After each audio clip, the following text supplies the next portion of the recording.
নবীর একটা আদর্শের কারণে জান্নাতে যাবে। সিরত মানি আদর্শ, আর এটা আমরা কদমে কদমে মুহতাজ।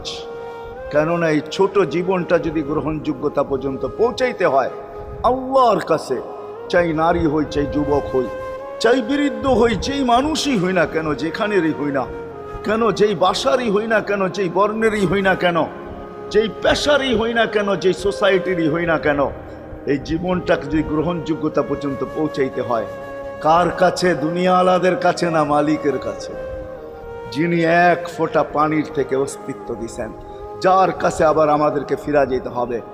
পালানের কোনো সুযোগ নাই। এই জন্যই কোরআন আমাদেরকে বোঝায় আইনাল মাফার। আল্লাহ বলতেছে কোথায় ভাগবে তুমি, বলো কোথায় ভাগবে? কবির কথাই সত্য, যদিও নাকি পালাও তুমি আকাশেতে লাগিয়ে সিঁড়ি, সিঁড়ি লাগাও যদি